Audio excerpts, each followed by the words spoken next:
My husband stood on the porch of my lake house, looked me straight in the eyes and said, "Naomi, this is not your home."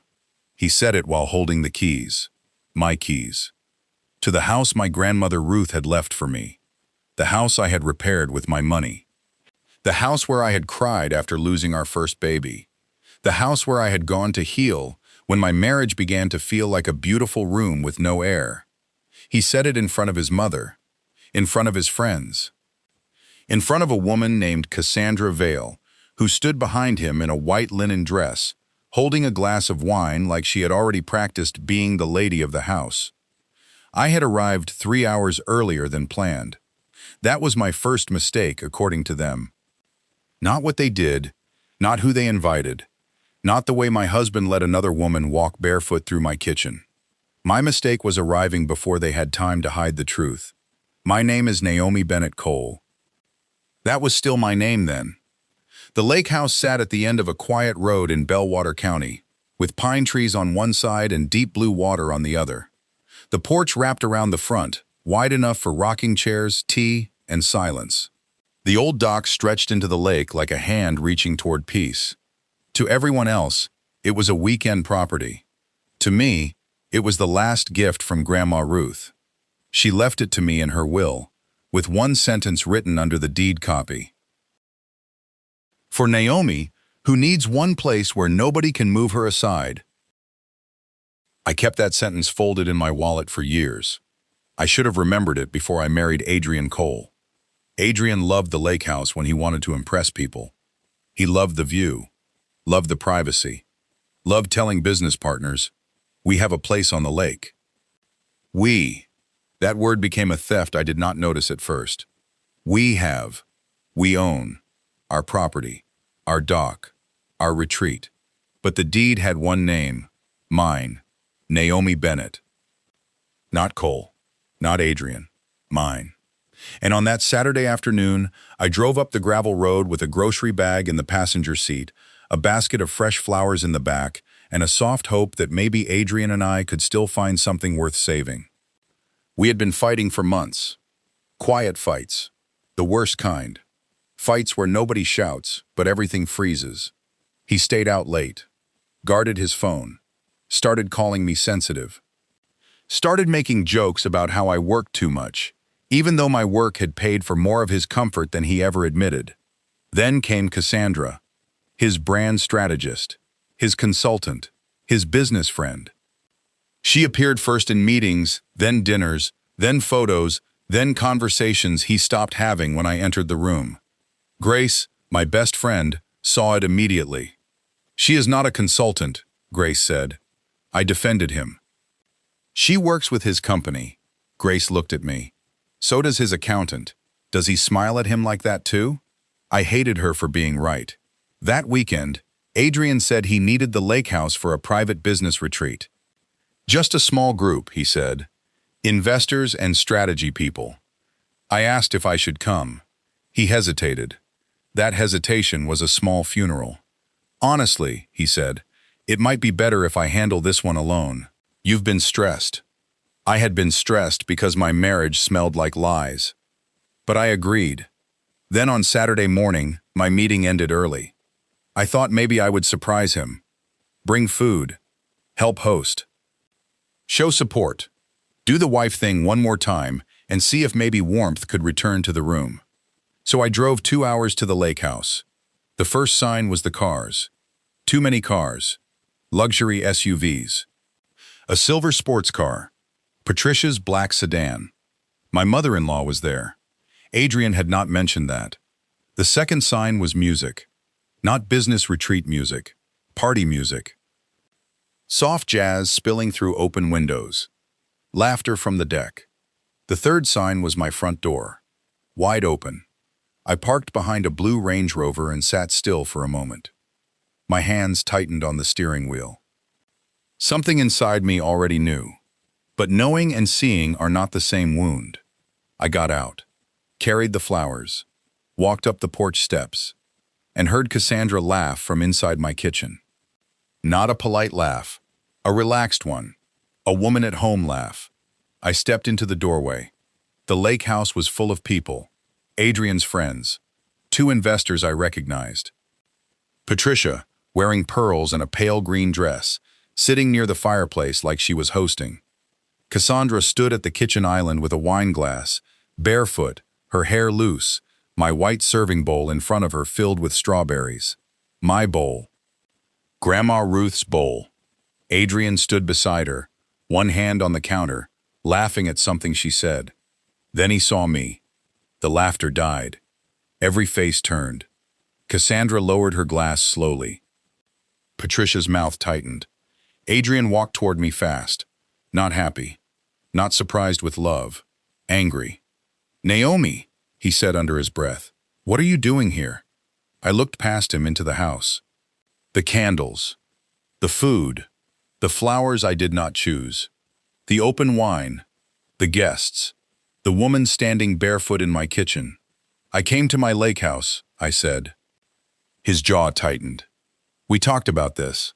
"No, you said business retreat. This looks like a party. It is a private event." "At my house?" His face hardened. "Not now." That was Adrian's favorite phrase when truth arrived without permission. Not now. As if betrayal required an appointment. I stepped farther inside. Cassandra smiled. A soft, dangerous smile. "Naomi, I didn't know you were coming." I looked at her bare feet on my kitchen floor. "I can see that." Patricia stood. "Naomi, don't make a scene." I turned to my mother-in-law. I walked into my own home. She raised one eyebrow. "Your timing is unfortunate." My timing. Not their deceit. Not the party. Not Cassandra. My timing. I placed the flowers on the side table. "Where is the business retreat?" Adrian reached for my arm. "Let's talk outside." I pulled back. "No." His eyes flashed.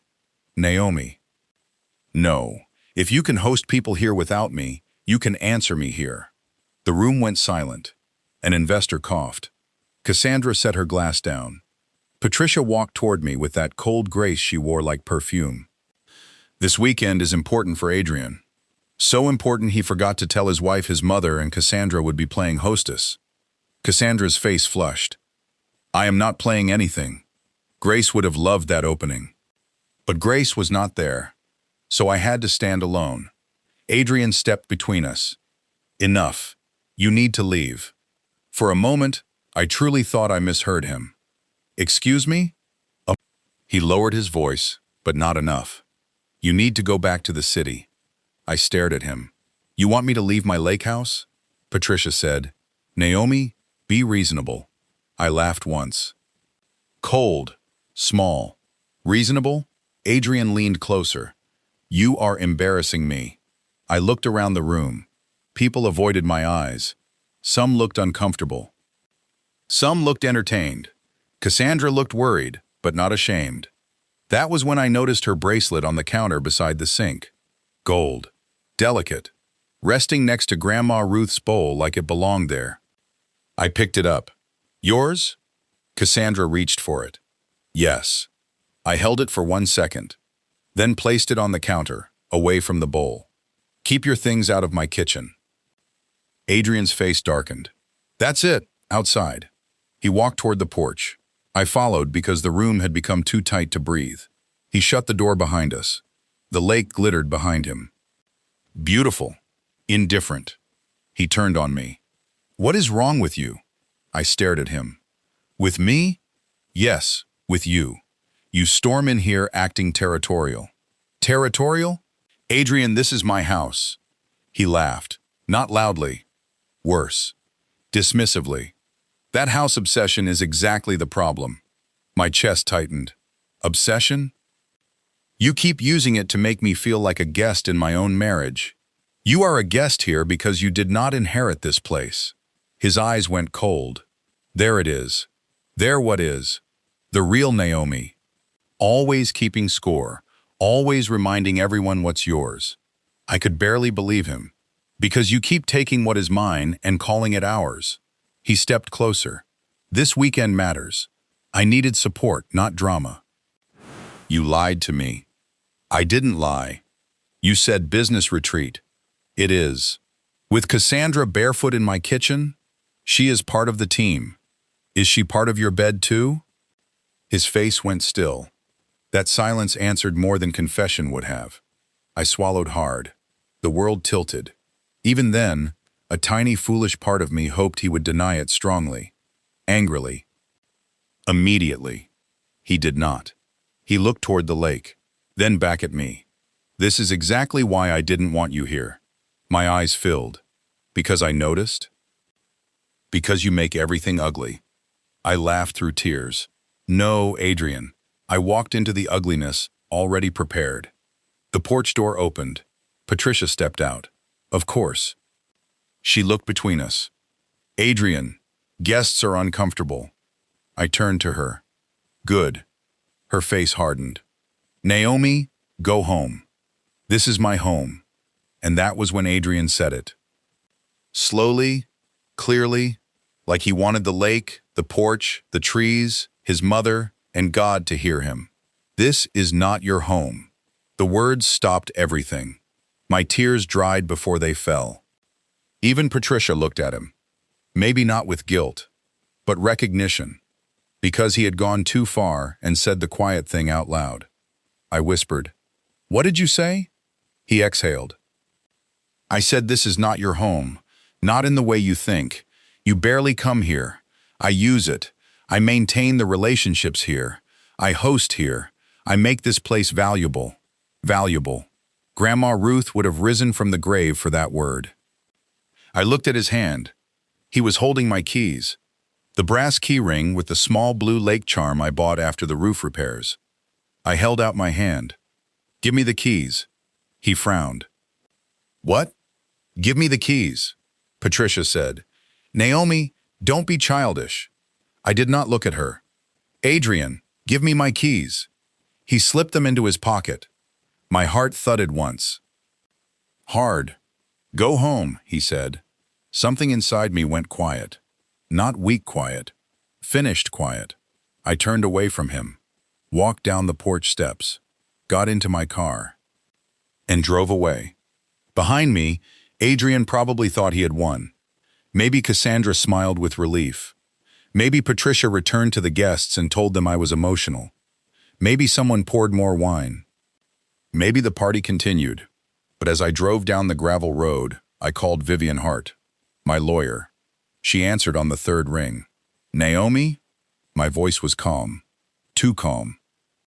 Adrian just told me my lake house is not my home and refused to give me my keys. There was a pause. Then Vivian said, Where are you now? Leaving the property. Good. Do not go back alone. I want him out. Then we do this properly. I looked in the rearview mirror. The lake house disappeared behind the trees. My hands tightened on the wheel. Vivian? Yes? I want my house back. Before I continue, tell me where you are watching from tonight. And if someone has ever used your own kindness, your own home, or your own silence to push you out of your life, stay with this story. Because sometimes the moment they say, this is not yours, is the same moment you finally remember it is. To understand why that lake house mattered, you need to understand Grandma Ruth. She was not rich. Not in the way people talk about wealth. She did not wear diamonds or drive expensive cars. She lived in sensible shoes, kept cash inside old recipe books, and believed every woman should know where her documents were. Grandma Ruth had worked as a school cafeteria manager for most of her life. Before that, she cleaned office buildings at night. Before that, she raised my mother and my aunt in a 2-room apartment where the walls sweated in summer, and the landlord fixed nothing unless Ruth stood in the office until he felt ashamed. She bought the lake house late in life. Everyone thought she was foolish. My mother said, Mama, what will you do with a house by the water? Grandma Ruth said, Rest. My father said, It is too far. Grandma Ruth said, That is the point. I was 13 the first time she took me there. The house was not beautiful then. Not really. The porch leaned. The paint peeled. The dock had 3 missing boards. The kitchen smelled like dust and old wood. but the lake was wide and blue, and Grandma Ruth stood on the porch with her hands on her hips, like a queen surveying land nobody had given her permission to own. "This is peace," she said. I looked around. "It needs work."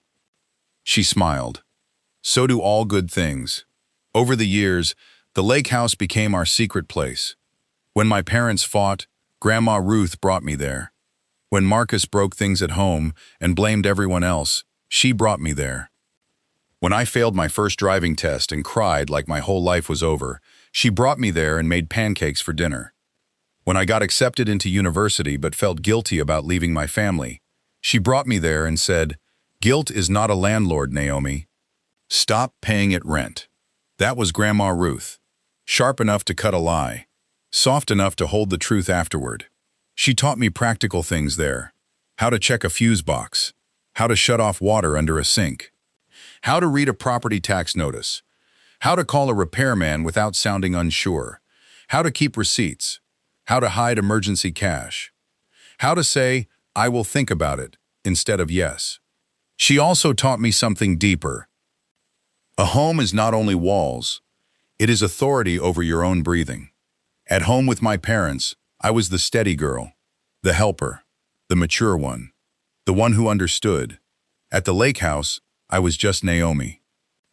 I could sleep late, read on the dock, burn toast, talk too much, say nothing. Grandma Ruth never made me earn my rest. When she got sick, the lake house changed. Her steps slowed. Her hands shook. But every time we went, she sat on the porch and looked at the water like it was speaking to her. One evening, near the end, she gave me a small blue key charm. "For when the house becomes yours." I froze. "Mine?" She looked at me like I had missed an obvious sign. "Who else?" "Mom?" She snorted. "Your mother would let your father host church meetings there until the floors gave up." "Marcus?" She laughed so hard she coughed. Then she patted my hand. "No, baby. That house is for the one who knows the difference between shelter and showing off." I did not know what to say. Grandma Ruth held my gaze. "Naomi, listen to me. People will try to move into any peace you build if they think you are too kind to lock the door. I promised I would protect it. Then life happened. That is how many promises get weakened. Not broken all at once. Weakened by marriage, work, grief, loneliness, hope. After Grandma Ruth died, the lake house became mine legally. I was 29. Adrian and I had been married 2 years. He was charming then. Or maybe I was still easy to charm.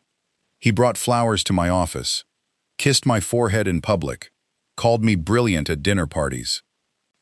Told everyone he had married a woman smarter than him. I did not notice that he liked my shine most when it lit him too. At first, he treated the lake house with respect. He carried boxes, fixed the loose porch rail, bought outdoor chairs, held me when I cried in Grandma Ruth's room. "You don't have to share this place with anyone you don't want to," he said then. I believed him. Maybe he believed himself. Some men are generous before they feel entitled. The first time he asked to host friends there, I said yes. It was small, a weekend cookout. Good people, good food, laughter by the water. Grandma Ruth would have approved, I thought. Then came another weekend, then a family holiday, then his birthday, then his mother's book club retreat, then investor meetings, then company strategy sessions. The house became useful. Useful things are always in danger around people like Adrian. He began saying "our lake house" before I realized how often. At first, it made me feel included. Married, part of a shared life. Then he started making decisions without asking. New grill, new security code, new dock lights, new bar cabinet. A locked owner's closet, he said, was for event supplies. I found his mother's extra clothes in Grandma Ruth's bedroom once. Patricia said, "I hope you don't mind. It is easier if I keep a few things here."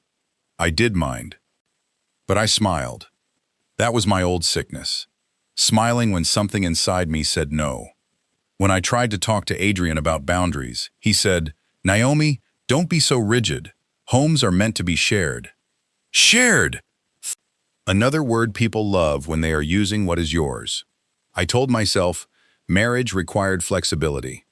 I told myself I was lucky to have a husband who loved the place Grandma Ruth left me. I told myself Grandma Ruth would want laughter there. But over time, the laughter changed.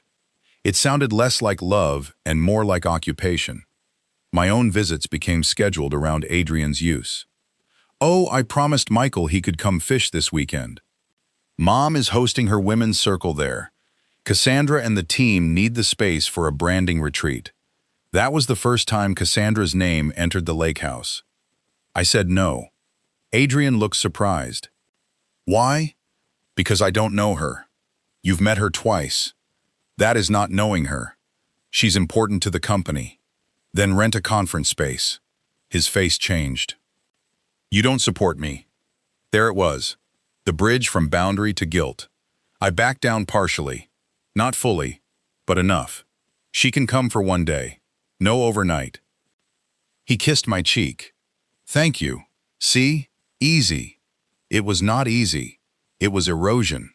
Cassandra came that Saturday in a beige jumpsuit, oversized sunglasses, and confidence that moved through rooms before her body did. She complimented the house too much. Touched the railing. Walked onto the dock. Said, "This place has incredible brand potential." I said, "It's a family home." She smiled. Everything has potential if framed correctly. I disliked her immediately. Not because she was beautiful. She was. Not because she was confident. I respected confidence. I disliked her because she looked at my home like it was something to package. After that, Adrian mentioned her more. Cassandra said this. Cassandra thinks that. Cassandra has vision. Cassandra understands growth. I asked if Cassandra understood boundaries. He laughed like I was joking. I was not. The months before the porch confrontation were full of little warnings. He changed the lake house alarm code and forgot to tell me. He moved my grandmother's quilts into storage because Patricia thought they looked dated. He replaced the kitchen curtains without asking. He let Cassandra bring a photographer to the property for brand mood shots. I found one online. The caption said, "Quiet luxury, private lake strategy weekend." No mention of me. No mention of Grandma Ruth. Just my porch turned into atmosphere for someone else's ambition. I showed Adrian. He sighed. "Naomi, it's just a photo." "No, it's my home." Our home. My deed. His eyes hardened. "You always go there. Because you keep forgetting." That fight ended with him sleeping in the guest room. 2 weeks later, he asked for the lake house for the business retreat. I should have said no. I know that now. But marriage has a way of making women negotiate with their own instincts. I wanted to be fair. Wanted not to seem jealous. Wanted not to become the controlling wife men warn each other about. So I said yes with conditions. No overnight guests without notice. No use of Grandma Ruth's bedroom. No parties. No Cassandra hosting. He agreed. Then broke every condition before sunset. After I called Vivian from the car, I drove straight to Grace's condo. She opened the door before I knocked properly. The second she saw my face, her expression changed. What did he do? I walked in. Cassandra is at the lake house. Grace closed the door slowly. In the house? Barefoot in the kitchen. Her eyes narrowed. I see. Patricia is there too. Of course the queen mother of excuses attended. He told me to leave. Grace froze. What? He said it's not my home. Grace's whole body went still. Then she whispered, "Oh," he finally said the inside thought. I sat on her couch and cried. Not pretty crying. The kind that bends your body. Grace sat beside me, quiet at first. Then she said, "Good." I looked up, stunned. Good? Not good that it happened. Good that he said it clearly. Now you can stop debating shadows. That was Grace. She loved me enough not to decorate the knife. Vivian called an hour later. I reviewed the deed, insurance, access agreements, and security documentation, she said. The property is yours. Adrian has no ownership interest. I know. I am saying it because tomorrow he will act confused. He has my keys. We will address that. How? First, you will not go alone. Second, we revoke his access in writing. Third, security company changes codes. Fourth, local sheriff can keep the peace if necessary. Fifth, Cassandra and guests leave as unauthorized occupants if still present. My heart pounded. Can we do that? Vivian's voice was calm. Naomi, ownership means more than paying taxes quietly while other people hold keys. I closed my eyes. Grandma Ruth would have liked Vivian. Actually, Grandma Ruth had chosen Vivian. Of course. That night, I did not sleep. I kept seeing Cassandra's bracelet by the sink. Adrian's pocket closing over my keys. Patricia saying my timing was unfortunate. The porch. The lake. This is not your home. By morning, grief had become something harder. Not anger only. Clarity. At 9 a.m., Vivian sent the revocation notice by email and certified courier. Adrian called 2 minutes later. I did not answer. He texted. Are you serious? Then, you got lawyers involved over a misunderstanding? Then, Naomi, call me before this gets embarrassing. Grace read that one over my shoulder. Embarrassing arrived barefoot yesterday. At 11 o'clock, we drove to the lake house. Me, Grace, Vivian, and Officer Miles, a local deputy Vivian had contacted to keep things peaceful. Not dramatic, not flashing lights, just presence. Still, my hands shook as we turned onto the gravel road. I loved that road. The pine smell, the sunlight through the trees, the way the lake appeared suddenly, bright and wide. But that morning, my stomach twisted. There were still cars in the driveway. Cassandra's silver sports car, Patricia's sedan, 2 SUVs. Adrian had ignored the notice. Of course he had. People who feel entitled often mistake warning for negotiation. We parked. Vivian looked at me. You speak only if you want to. I will handle the legal part. Grace squeezed my hand. Remember, you are not asking permission to enter your house. I nodded. We walked up the porch steps. Before we reached the door, Adrian opened it. He looked tired, angry. Still handsome in the way that once made me forgive too much. His eyes moved from me to Vivian to Officer Miles. You brought police? Officer Miles said calmly, I'm here to keep the peace. Adrian laughed bitterly. This is ridiculous. Vivian stepped forward. Mr. Cole, you received notice revoking your access to this property. You and your guests need to leave. Adrian looked at me. Naomi, tell her to stop. The old Naomi would have rushed to soften the room. Explain. Apologize. Make everyone comfortable while bleeding inside.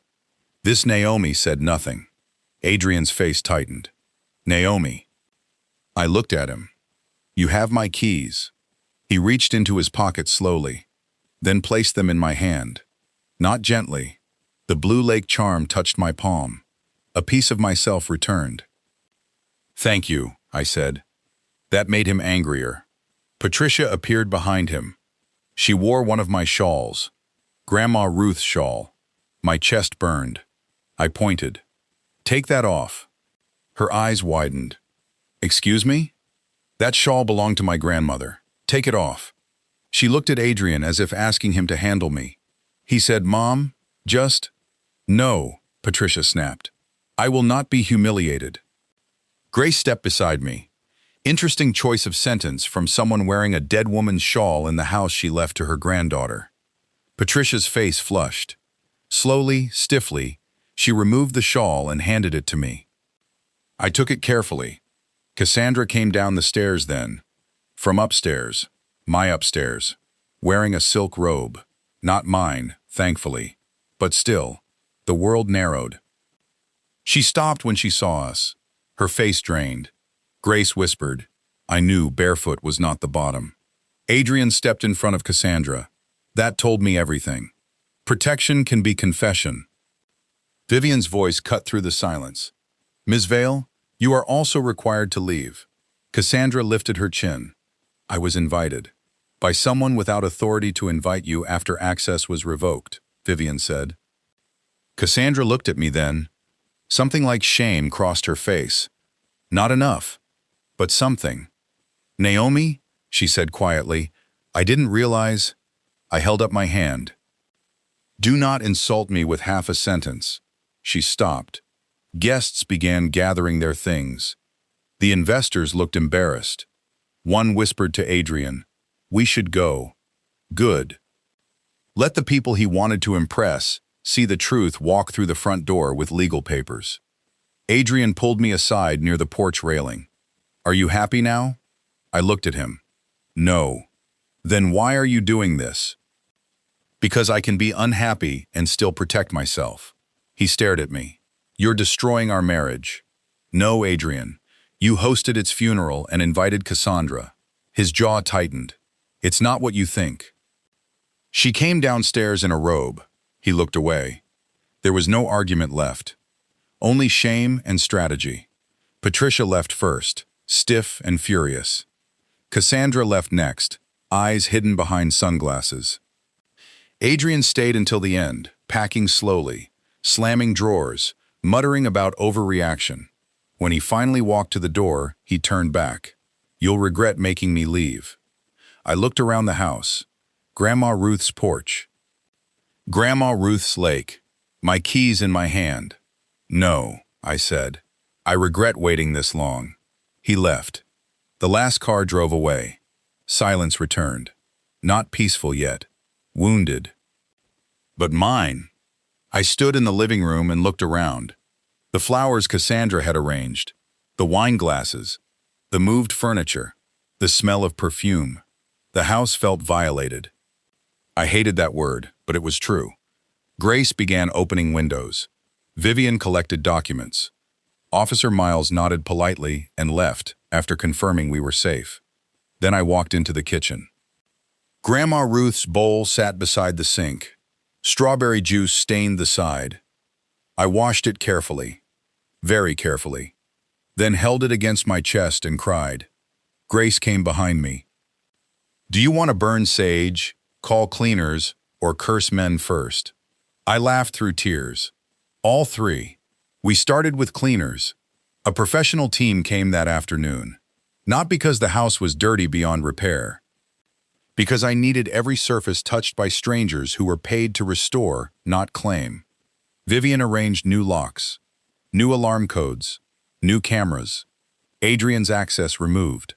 Patricia's access removed. All guest codes deleted.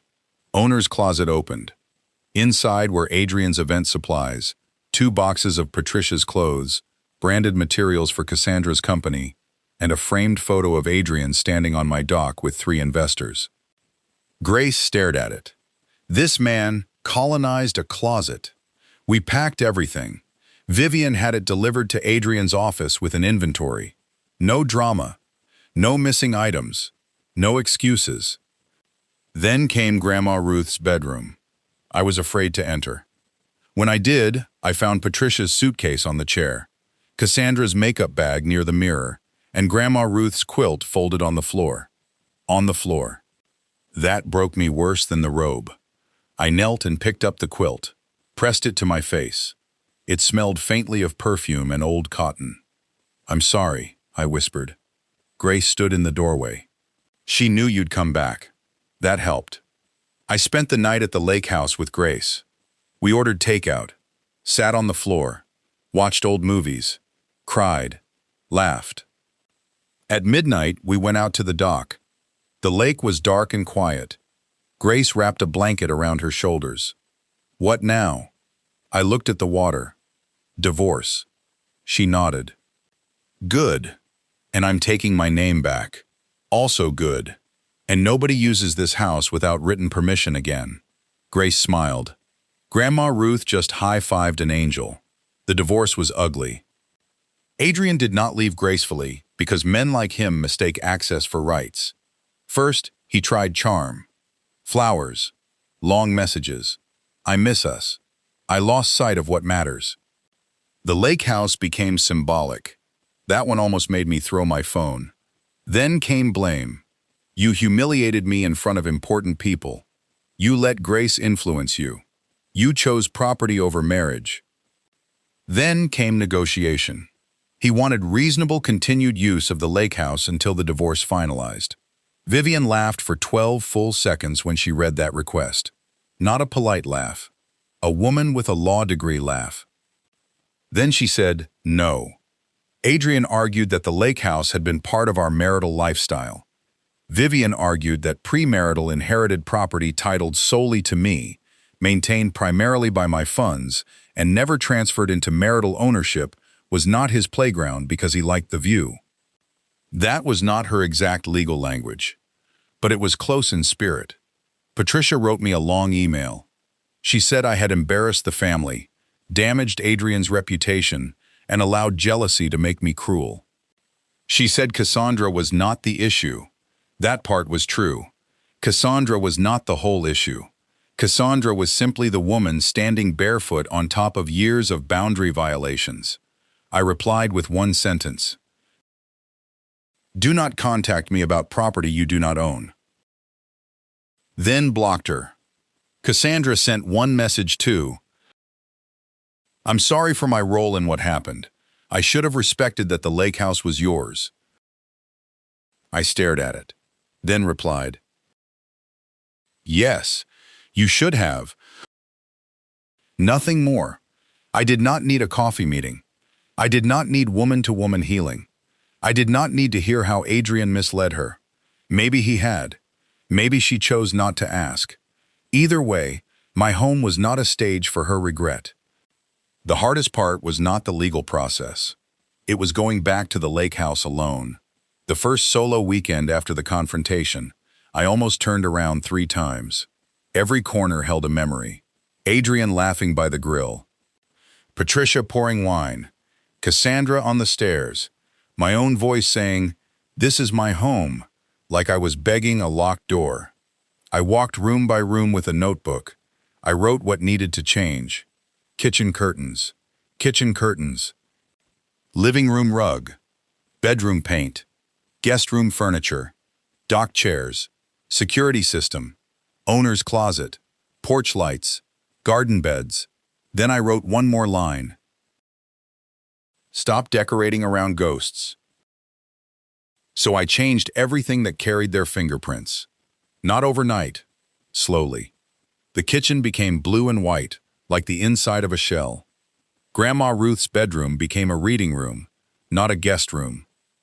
Her quilt went into a cedar chest with lavender. The locked owner's closet became a linen closet full of clean towels and emergency supplies. The bar cabinet became a tea cabinet because I never liked the bar anyway. The dock got new boards. The porch got rocking chairs. The walls got photos of Grandma Ruth, me, Grace, Brianna, and the women who had loved me without trying to own me. No Adrian, no Patricia, no Cassandra. For months, the house healed with me. Sometimes I cried while painting. Sometimes I cursed while sorting drawers. Sometimes I sat on the dock and said nothing for hours. Dr. Elaine, my therapist, said, "You are not just reclaiming property, you are renegotiating belonging." That sounded fancy, but she was right, because the real question was not whether the lake house belonged to me on paper. It did. The question was whether I believed I was allowed to occupy what was mine without apologizing. That took longer. When the divorce finalized, I returned to my maiden name, Naomi Bennett. I drove to the lake house that same afternoon with the court papers on the passenger seat. At the gate, I stopped and changed the property name in my phone from Lake House to Ruth's Rest. Then I smiled, because yes, that was its true name, Ruth's Rest. That evening, Grace, Vivian, Brianna, and Aunt Linda came over. We did not throw a party. We held a reclaiming dinner. Aunt Linda cooked. Grace brought lemon cake.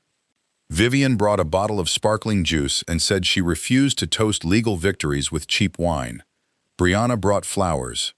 We set the table with Grandma Ruth's white plates. Before eating, I placed Adrian's old key ring in the center of the table. The Blue Lake charm had been removed and kept. The keys themselves lay there like little metal bones. Grace raised her glass. To locks that learned better. Vivian added, to deeds that speak clearly. Aunt Linda said, to Ruth, who knew foolishness needed paperwork. We laughed. Then I cried. Good tears. Pain leaving through a door it no longer owned. After dinner, we walked to the dock. I held the old keys over the water, not to throw them in. I am not littering for symbolism. Grace had brought a small glass jar. We placed the keys inside, sealed it, and later put it on a shelf in the reading room with a label Vivian wrote. Revoked access. That woman had style. Ruth's rest became sacred again, but not hidden. That was important. I did not want fear to make the house lonely. I wanted boundaries to make it safe for love. So I created rules. No one received permanent keys. Visits by invitation only. No business retreats. No one entered Grandma Ruth's reading room without asking. No outside guests without my approval. No using the house for status. No calling it ours unless you were speaking with love, not ownership. The first family member I invited was Brianna. She arrived with her daughter, baby Ruth, and a basket of fruit. She stood at the doorway and asked, "May I come in?" I hugged her. Yes. She walked through the house quietly. It feels different. Good different? Peaceful different. Baby Ruth ran toward the porch, stopped, and looked back. "Can I go?" I smiled. "Yes, baby. Thank you for asking." Children can learn respect early if adults teach it without fear. My parents came months later. My mother cried when she saw Grandma Ruth's photo in the reading room. My father stood by the dock with his hands in his pockets. He had not always understood my attachment to the house. To him, property was usually measured in value. To Grandma Ruth and me, it was measured in breath. He said, "Your grandmother would like what you've done." I nodded. Yes. My mother touched the porch rail. "I wish Adrian had respected this place." I looked at her. "I wish I had protected it sooner." She turned to me. "Naomi, he was wrong, but don't carry his wrong as yours." That surprised me. My mother was not always good at saying the right thing. That day she was. The lake house also changed my work. At Bennett ClearPath Solutions, I had always focused on healthcare operations, systems, and access. But after the divorce, I began noticing how many women in my programs talked about homes they did not feel safe in. Not always physically unsafe. Sometimes emotionally displaced. Women who paid mortgages but were told they had no authority. Women who inherited property but let brothers manage it. Women whose husbands used family homes for affairs, business deals, or status. Women whose names were on deeds but not on decisions. Women who had keys but still knocked. That sentence haunted me. Women who had keys but still knocked. So I started the Ruth's Rest Initiative. A small legal and emotional education program for women who owned, inherited, purchased, or maintained property but struggled to claim authority over it. Vivian taught sessions on deeds, trusts, access rights, marital property, guest permission, and documentation. Grace taught financial boundaries and maintenance budgets. Dr. Elaine taught emotional ownership. Aunt Linda taught common sense, which was sometimes the most powerful class. Her first session was called, "If they don't own it, why are they giving orders?" The women loved her. At the first retreat, 12 women came to Ruth's Rest. No men, no business deals, no performance. Just women, sitting in the sunroom, drinking tea, telling the truth. One woman said her brother had changed the locks on a house she inherited because he said women panic about repairs. Another said her husband hosted poker nights in her late father's cabin and told her not to embarrass him by showing up. Another said her in-laws stored furniture in her condo while calling it family storage. Another said she owned the house but still asked permission to buy curtains. We listened. We did not judge. Then Vivian said, "Let us begin with the documents." People laughed, then learned. Every retreat ended with a key ceremony. Not dramatic, not mystical. Each woman held a key that belonged to her. House key, apartment key, office key, storage key, car key, mailbox key, any key. Then she said aloud, "This opens something I have the right to enter." The first time we did it, a woman named Denise cried so hard she could barely speak. Her key was to a small studio apartment she had rented, after leaving a marriage where every room had cameras except the bathroom. She whispered, "This opens peace." We all cried with her. That is what Ruth's Rest became. Not just my lake house. A place where women practiced entering their own lives without apology. Adrian saw photos eventually. Not inside private spaces. Just public photos from the initiative website. Women on the dock. Tea in the sunroom. Aunt Linda serving stew. Vivian pointing at a deed diagram. Me standing on the porch under a sign that said, "Ruth's Rest, property, peace, and permission to belong." He sent a message through email because he was blocked elsewhere. "So you turned our place into a women's retreat?" Our place. Still. Years after the court papers. Still our. I forwarded it to Vivian. She replied for me through legal channels. "Do not contact Ms. Bennett regarding property you do not own." Same sentence. Better letterhead. I never heard from him again. Cassandra's life moved on too. I heard she left Adrian's company not long after the divorce. Whether from scandal, shame, or strategy, I did not know. Years later, she donated quietly to a women's housing legal fund connected to Ruth's Rest. Vivian asked if I wanted to refuse it. I sat with that for a while, then accepted under one condition: no public credit. Accountability does not need applause. The money funded legal consultations for 3 women whose relatives were pressuring them over inherited property. That felt right. Not forgiveness, not friendship. A clean use of costly regret. Patricia took longer to fade from my life. She tried contacting me through mutual friends. She said I had poisoned Adrian against marriage. She said I had made property more important than vows. Aunt Linda heard that and said, "Vows do not include lending your kitchen to a mistress." I nearly choked on my tea. Patricia never apologized. Some people never do. That is why your healing cannot wait for their honesty. My parents, to their credit, changed how they spoke about Ruth's Rest. At first, my father still said, "the lake place." Then one day, at Sunday dinner, he said, "Naomi's lake house." Small words. Huge repair. My mother corrected a cousin who called it family property. "No," she said, "it belongs to Naomi. Ruth left it to her." I stared at her. She winked. Growth can be quiet and still powerful. Years passed. Ruth's Rest became known for its retreats. Not large, not commercial. I refused to turn the lake house into a brand the way Cassandra wanted. We accepted small groups. Carefully. Women dealing with divorce. Inheritance disputes. Boundary recovery. Financial rebuilding. Widows learning property management. Young women buying first homes. Mothers teaching daughters about documents.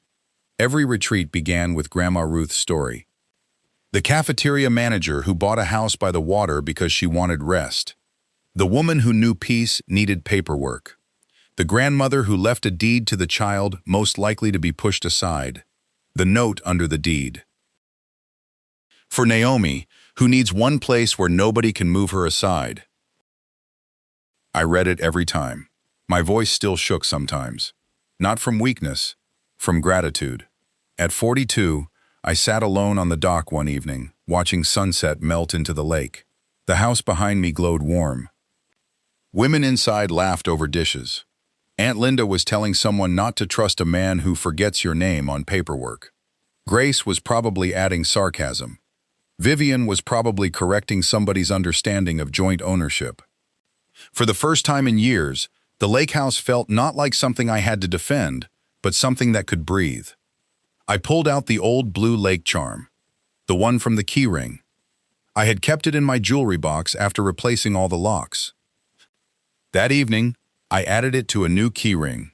One key, my current key. No extras. No Adrian. No Patricia. No secret codes. No uninvited guests. Just my hand. My house, my choice. I whispered, "I'm home." Not loudly. The lake heard. That was enough. My husband said, "This is not your home." So I took back my lake house. People love the dramatic part. The barefoot mistress. The porch confrontation. The mother-in-law wearing Grandma Ruth's shawl. The husband pocketing the keys. The lawyer arriving. The deputy on the porch. The guests leaving with their wine unfinished. The owner walking back into the house that everyone else had been using like she was optional. I understand. It is dramatic, but the real story is quieter. It is about how slowly people can move you out of your own life if you keep calling discomfort love. It is about how ours can become a weapon when one person uses it to erase the other. It is about how a woman can own the deed and still feel like she needs permission to open the door. It is about learning that being generous with your home does not mean surrendering authority over it. It is about understanding that access is not ownership. Love is not ownership. Marriage is not ownership. A key is not ownership. Confidence is not ownership. A mother-in-law's opinion is not ownership. A mistress's comfort is definitely not ownership. And a man who says, "This is not your home," while standing on your porch, has just handed you the clearest reason to change the locks. If you are listening and someone is treating your house, your room, your money, your dream, or your peace like it belongs to them because you once shared it, pay attention. If they invite people without asking, pay attention. If they change codes without telling you, pay attention. If they move your things to make room for theirs, pay attention. If they mock you for mentioning the deed, pay attention. If they call you territorial when you protect what is yours, pay attention. If they say our only when they benefit, but yours when bills come, pay attention. Do not wait until someone says the cruel sentence out loud. But if they do, believe it. Not because it is true, because it reveals what they already believed. Then act. Call Vivian. Call Grace. Call the locksmith. Call the security company. Call whoever helps you stand safely. Do not go alone into a volatile situation if you can avoid it. Do not scream over proof. Do not negotiate your ownership with people who only understand access. Let the paperwork lead. Let the locks answer. Let the silence after they leave teach you what peace sounds like. Today, Ruth's Rest still stands at the end of the gravel road. The porch is strong. The dock is safe. The kitchen curtains are blue and white. Grandma Ruth's bowl sits on the top shelf, where nobody touches it without asking. Her shawl is folded in the reading room. The lake still turns gold at sunset. Women still come to remember themselves there. On the wall near the front door, Grace insisted we hang a small sign. It says, "This is her home." I told her it was too direct. She said, "So was Adrian." She won. My name is Naomi Bennett. My husband told me my lake house was not my home. I took back the keys, changed the locks, took back my name. Turned the house into a place where women learn the difference between sharing and disappearing. And I learned that home is not the place where everyone feels entitled to enter. Home is the place where your spirit no longer has to ask permission to stay.